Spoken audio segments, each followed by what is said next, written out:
I, a male teen, have a sister who is a younger teen. My sister was diagnosed with a rare form of leukemia when she was 6 and had ongoing medical needs for 5 years. She's been healthy for the last 3 years and returned to normal. My parents put me on the back burner significantly, and they weren't there for me. I was bounced around to different family members, or I was left alone. My birthday was forgotten a few years, and Christmas was always about her. I was asked to put effort into ensuring she had all the gifts and joys she could get, because it could be her last. I was miserable, and I know none of us were happy, but I really felt like I was basically there as a prop to try and cheer her up sometimes. She would ask for stuff, and they would move heaven and earth to get it, and sometimes it was stuff I had. Before she got sick, my parents had bought me this beanbag chair for my room that was probably more expensive now that I think about it, and they gave it to her. When I brought home a treat from school, they would ask or tell me to give it to my sister to cheer her up, and sometimes she would ask for it. When I didn't bring something home for a while, they would ask me if I ate it, like it was a crime I committed. We went to see Santa for a few years after she was sick, and I got a better cheap toy that we swapped because I couldn't have something a little nicer than her. Last Christmas, I got clothes while she got a new phone and switch skin. I had a birthday in June and saved to buy a gaming laptop. It was a lot of saving my wages and buying nothing, but I wanted it. My 2 best friends decided to forego buying me something and gave me money to get it, and they came with me to pick it up. Last week, my parents and sister were in the living room when I got home from school, and my parents told me my sister wanted to play games with her friends, computer games, and that they thought since I had a gaming laptop, I could just give it to her since it would make more sense than going out and buying a new one. When I didn't answer right away, they said, "Oh, well, of course, you could always share it between you," and I lost it. I started yelling and cursing.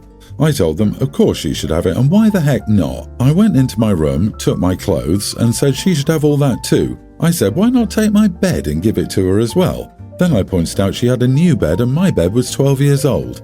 I told them to take everything I own since she deserves it all, and I don't deserve crap because I never got sick as a kid.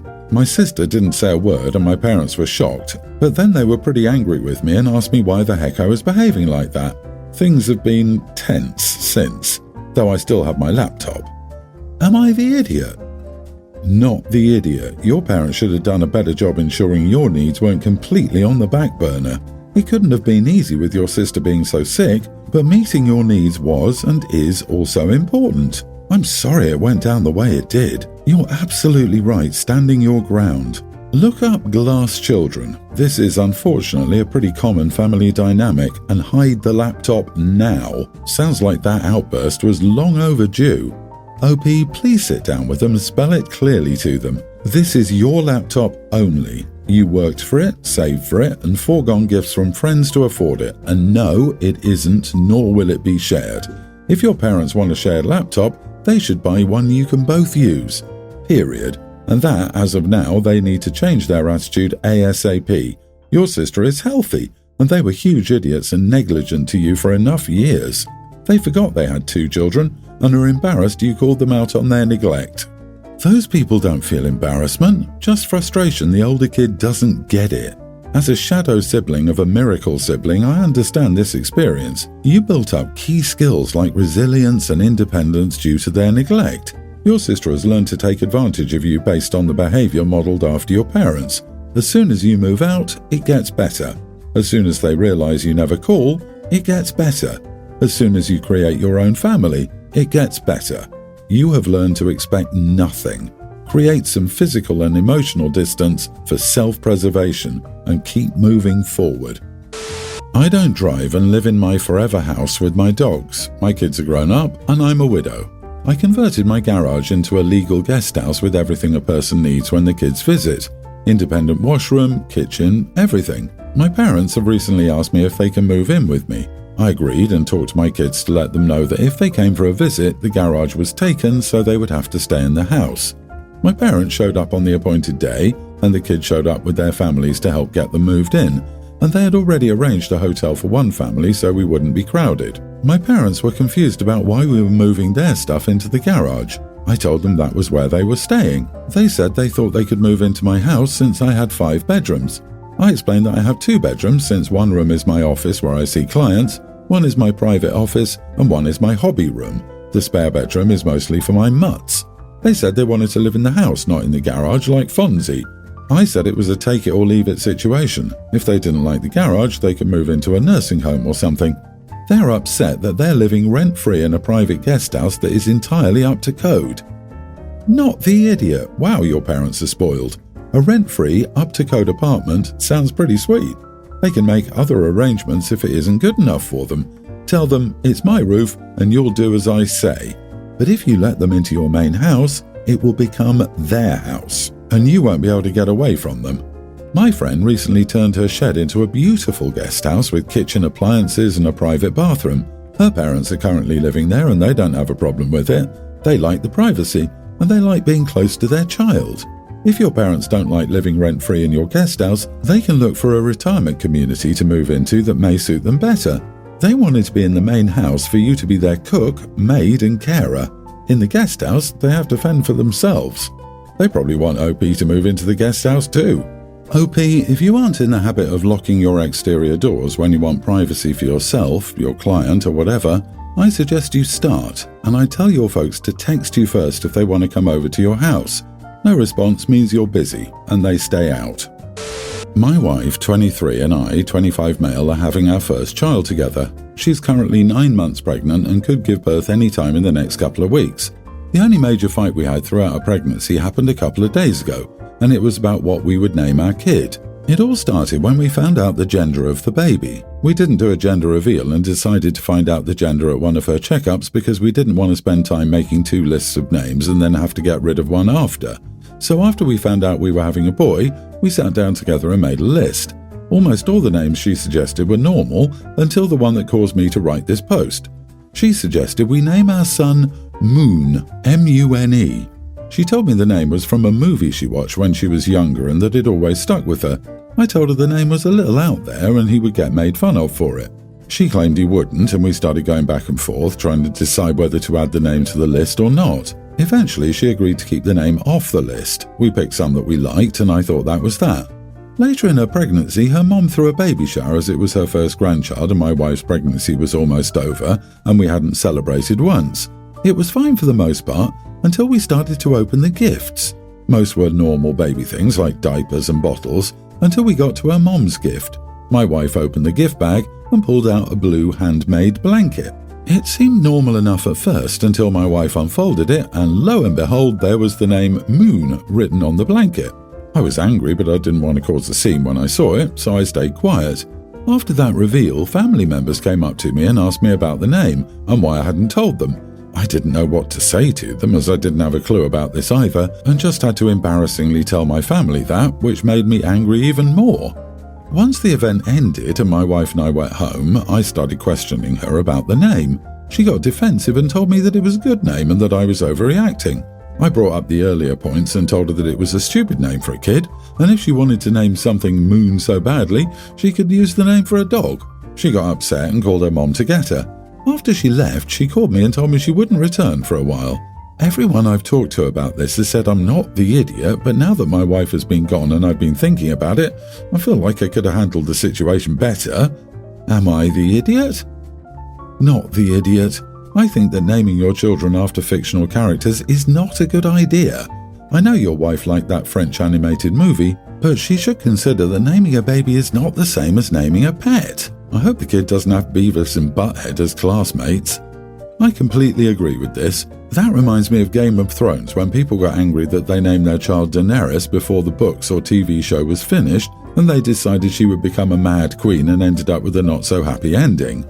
That being said, has your wife done any research on this name? Mune means breasts in Japanese. Does she even like your kid? OP should send a text to Grandma with that little tidbit of information. Use Grandma to his advantage like his wife did. There is no way Grandma wants her grandson named Breasts. This is one of those 2 yeses, 1 no situations. You didn't have 2 yeses, but your wife proceeded as though you did, even going behind your back to do so.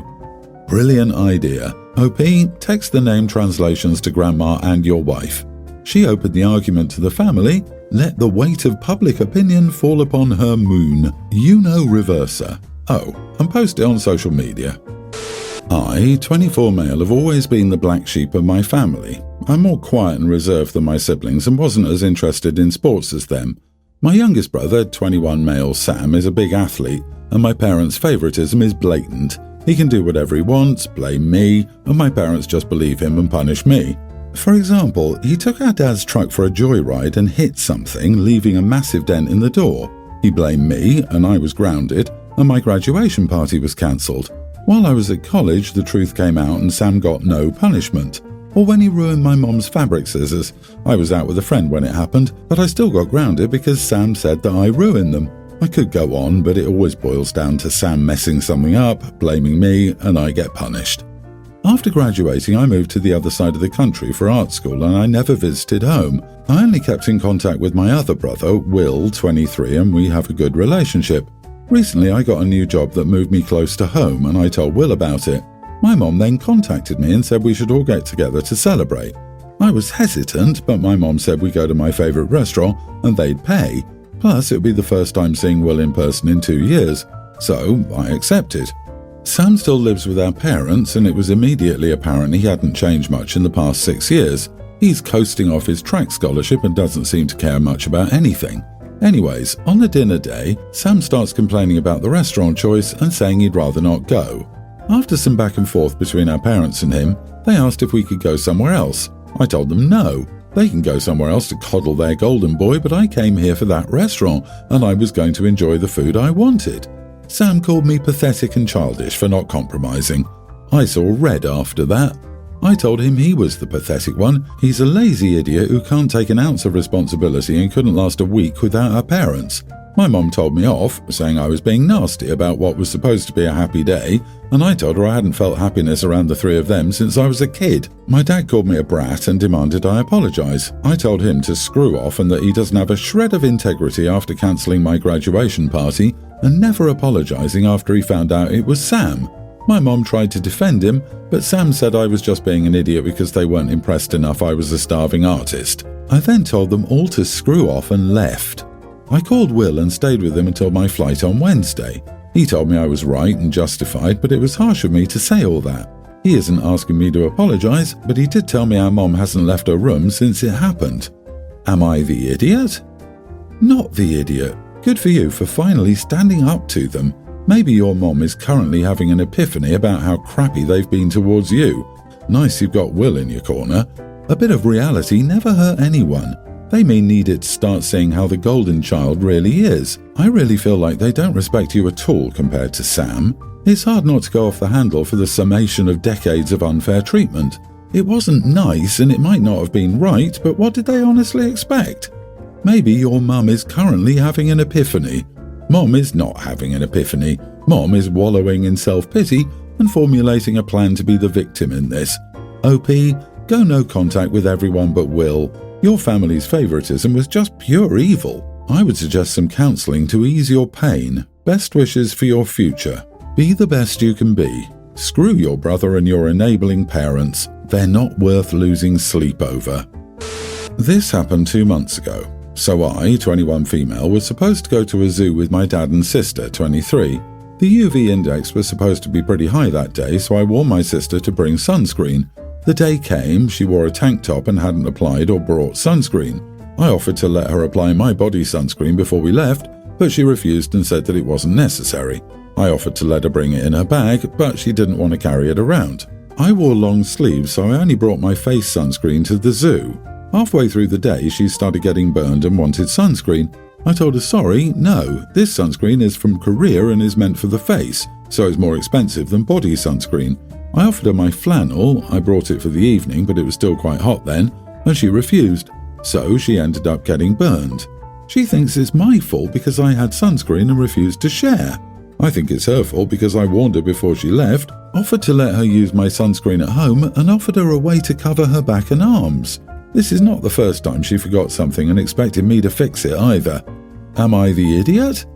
Sunscreen is only important if you don't want to get burned. Your sister opted not to have sunscreen. They sell sunscreen at the zoo, though perhaps a little more expensive, and I bet it's not as expensive as the imported facial cream you still brought. After refusing to use sunscreen at first, refusing to put it in her bag just in case, choosing not to wear sun-appropriate clothes, and refusing to take your long-sleeve shirt, her solution is the one that cost you the most in price and inconvenience and lets her have no responsibility. Nope. She had options, was given options repeatedly, and even refused to buy some on her own. She's the idiot. At the end of the day, this is a grown woman blaming others for the consequences of her own actions. This will probably be unpopular, but everyone's the idiot here. Yes, your sister is a moron, but skin cancer is no joke, and I'm not exaggerating when I say that that day at the zoo could have been the trigger for even one of her skin cells mutating and going cancerous in the future. I get where you're coming from with the product being expensive. I also use a number of South Korean products, but last month when my partner forgot to put on SPF, I didn't hesitate to whip mine out and get him protected because I care more about his physical well-being than a consumable product.